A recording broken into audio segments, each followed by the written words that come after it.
And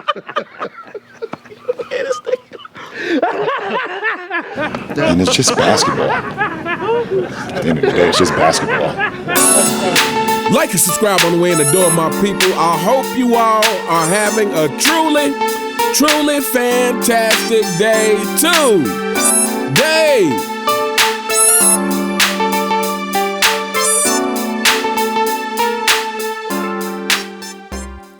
Welcome back, my people. Welcome back. For the younger generation that follows my channel, I believe this is one of the most important videos that I will do. And we are going to be talking about what I believe is the most important thing about Michael Jordan, the thing that actually allowed him to become the GOAT. But before we get into this, let's check out this article from Sports Illustrated. It says Michael Jordan explains why his confidence is off the chart when it comes to hitting game-winning shots. Says Chicago Bulls legend Michael Jordan was the epitome of cool under pressure. When the game was on the line, his airness exuded an aura of invincibility and had the confidence to make the play that would decide the game.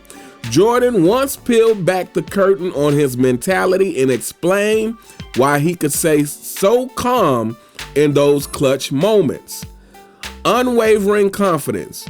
Jordan said that other players are afraid of the moment because deep down, they already had doubts that they could come through.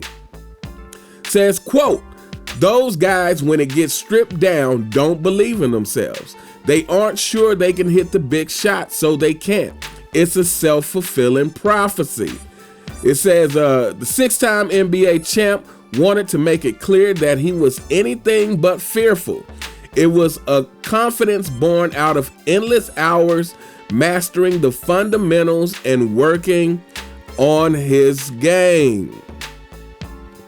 So, confidence. Obviously, Michael Jordan was full of confidence, and that is who made Michael Jordan who he is.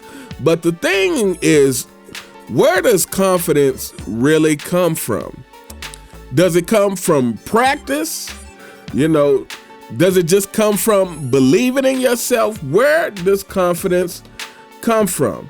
Now, I'm going to read this last little part of this article. It's another quote from Michael Jordan. He says, if you have doubt or concern about a shot or feel the pressure of that shot, it's because you haven't practiced it enough. The only way to relieve that pressure is to build your fundamentals.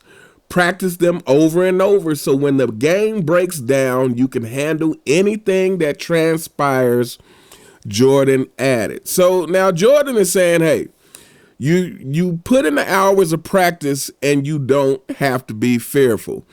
And I believe this is only part of the equation. This is actually only part of what made Michael Jordan who he is. I believe what actually at the core made Michael Jordan who he is, the confident player, the player that was willing to overcome, is his perspective on things. So, for those of you who played basketball or play basketball, but especially if you grew up in the 90s where basketball was a part of the culture, you probably played basketball, your friends played basketball, and you know, whether you were playing in college or high school or middle school or street ball or rec leagues, wherever you played, if you played enough basketball, I'm sure most of us who have played have hit game winners before. But here is the question for everyone. When you hit that game winner, how did you think about it? And what I mean by that is when you hit that game winner, did you think to yourself, oh, I was lucky? Did you think to yourself, man, I hope I can do that again. I hope I can accomplish that again. Or did you think to yourself, oh, I just hit a game winner. Now I know I can do it again. And this is what I mean by perspective. It is how you think about situations. It is how you think about yourself. It is how you think about your ability to duplicate the things that you practice over and over again. Because, like I said, the practice is only part of the equation. The practice can bring you some level of confidence, but the practice cannot bring you the ultimate level of confidence. And we have examples of that. Just look at somebody like Ben Simmons, who has all the ability in the world, but this guy clearly lacks confidence. He clearly lacks the confidence to go out during the game and duplicate what he does in practice, what he wants to post to Instagram and show us that he can do. He clearly lacks the confidence to do that. So obviously, just practice alone does not fix your confidence. It can help, but that is not where it begins. Where it begins is your perspective, is how you perceive yourself, how you perceive the situation. If you are the kind of person who, once you do something spectacular, you think to yourself, okay, I'm capable of that and I can do it again. Or if you're the kind of person who does something spectacular and think to yourself, I hope I can do that again. I wonder if I can do that again. When Michael Jordan, I saw an interview with Michael Jordan where he talked about his mindset when he's about to take a game-winning shot or take shots in the clutch. And he says when he's getting ready to take a clutch shot, that he thinks about all the other clutch shots that he's made. He thinks about the fact that he's done this before already. And this is what I mean by your perspective.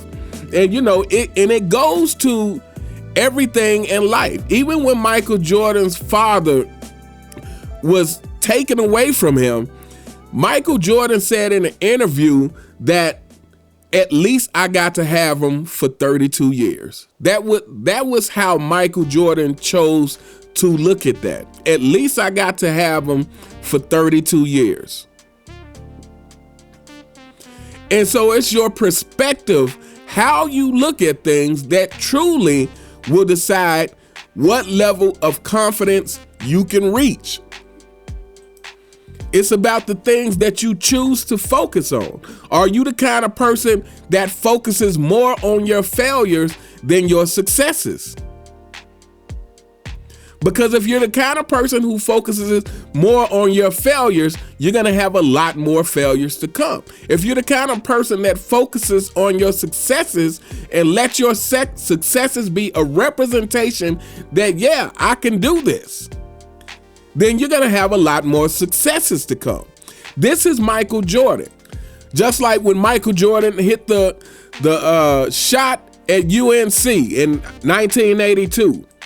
He said, that shot took me from Mike Jordan to Michael Jordan. That shot gave me the confidence basically to move forward. But again, a lot of people have hit game winners. A lot of us have hit game winners in situations where we got praise for making that shot. But again, it's the fact that he believed that he could do it again.